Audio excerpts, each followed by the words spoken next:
الله من الشيطان الرجيم بسم الله الرحمن الرحيم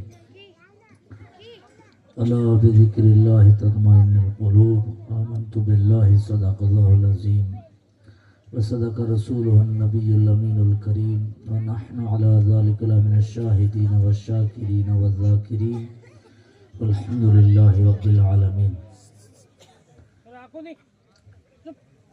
آئیے سب سے پہلے ہم اور آپ سب مل کر انتہائی عقیدت و محبت کے ساتھ اپنی غلامی کا ثبوت پیش کرتے ہوئے بارگاہ رسالت مآب صلی اللہ علیہ وسلم میں ہدیہ درود کا نذرانہ عقیدت و محبت پیش کیجیے اور پڑھیے اللہم صلی علی سیدنا و شفیعنا و حبیبنا و طبیبنا و مولانا علیہ وسلم وآلہ وبارک وسلم صلاۃ و سلام دائما علیکہ یا رسول اللہ وسلم علیکہ یا حبیب اللہ صلی اللہ تعالی علیہ وآلہ وسلم. سب سے پہلے مبارکباد پیش کرتے ہیں یہاں کی جماعت کو کہ آج آپ نے بہت عظیم کام کیا ہے، بہت بڑا کام کیا ہے اللہ کی توفیق سے. جنہوں نے آج کی محفل پاک کو سجایا اور پھر سونے پہ سہاگا یہ ہے کہ صرف سجایا نہیں ہے. کئی جگہ ایسا دیکھنے کو ملتا ہے کہ لوگ جلسہ سجا دیتے ہیں، لنگر بھی بناتے ہیں شاندار طریقے سے، منڈپ وغیرہ بھی ہر طریقے سے بڑے شاندار طریقے سے انتظام کرتے ہیں، مگر جب سننے کا وقت آتا ہے تو کوئی کہیں گھوم رہا ہے، کوئی کہیں گھوم رہا ہے. علماء اکرام اپنا کام کر رہے ہوتے ہیں مگر سنانے کا کام تو علماء کا ہے، سناتے ہیں مگر سننا تو ہم کو ہی پڑے گا نا. جنہوں نے جلسہ کیا ہے بستی والوں کو وہ نہیں سنتے ہیں، کوئی کدھر کوئی کدھر. مگر آپ کو الحمدللہ دیکھ کر کے بہت خوشی ہو رہی ہے کہ خیر جلسے تو آپ نے پہلے بھی کیے ہوں گے مگر 2013 سے تو ہم بھی یہیں گھوم رہے ہیں، مگر یہاں تو پہلی مرتبہ دیکھنے کو مل رہا ہے، یا شاید کیے ہوں گے مگر ہماری حاضری نہیں ہوئی. الحمدللہ بہت خوشی کی بات ہے کہ اتنے شوق کے ساتھ میں کثیر تعداد میں آپ جماعت آئی اور جم کر کے سن رہے ہیں. یہ کامیابی کی دلیل ہے.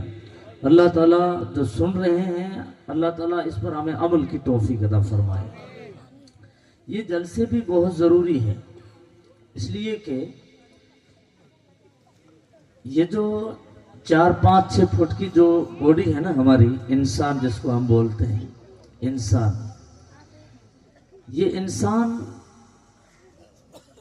جسم اور روح دو چیزوں کا مجسمہ ہے، اور تیسرا تو اس کی خوراک جو اعمال ہوتی ہے وہ ہے. ایک ہے ہماری باڈی جسم اور ایک ہے اس کے اندر جان جس کو روح کہا جاتا ہے. قرآن جو ہے نا، قرآن جو ہدایت کے لیے ہمارے اتارا گیا ہے، ہماری گائیڈنگ کے لیے اللہ کے رسول صلی اللہ علیہ وسلم پر نازل کیا گیا کہ یہ یوں سمجھو کہ ایک میپ ہے جو ہمیں راستہ دکھاتا ہے کہ جنت کا راستہ کون سا ہے، حق کا راستہ کون سا ہے، کیا کھانا ہے، کہاں بیٹھنا ہے، کہاں اٹھنا ہے. اس کے لیے قرآن ہے. پھر یہ قرآن سمجھانے کے لیے، یہ قرآن دلوں میں اتارنے کے لیے، اس قرآن پر عمل کرنے والا مزاج بنانے کے لیے اولیاء کرام صالحین اس زمانے میں، اس سے اوپر صدیقین، شہداء، انبیاء کرام تشریف لائے. اس قرآن کا جو موضوع ہے وہ انسان ہے. اب اس کے جو مضامین ہیں نا اس قرآن میں جو بیان ہوئے ہیں نا، بیانات، وہ سب انسانیت کی منزل پر کیسے پہنچے. صرف حضرت آدم علیہ السلام کی نسل میں پیدا ہو گئے، دنیا نے انسان کہہ دیا، ہم نے اپنے آپ کو انسان سمجھ لیا، تو اس سے تو کوئی انسان انسانیت کی منزل پر نہیں پہنچ گیا نا. انسان جب اللہ نے بنایا ہے تو انسان کا جب بیان کیا نا قرآن پاک میں لَقَدْ خَلَقْنَا الْإِنسَانَ فِي أَحْسَنِ تَقْوِيمٍ ثُمَّ رَدَدْنَاهُ أَسْفَلَ سَافِلِينَ. یہ مضمون ہے پورا انسان کے تعلق سے کہ انسان بنایا، احسن تقویم بنایا. اللہ کی جتنی ساری مخلوق ہے ان ساری مخلوقات میں اس مخلوق کو سب سے اعلیٰ کوالٹی کا بنایا، سب سے بہترین بنایا، حسین بنایا، احسن تقویم ہے.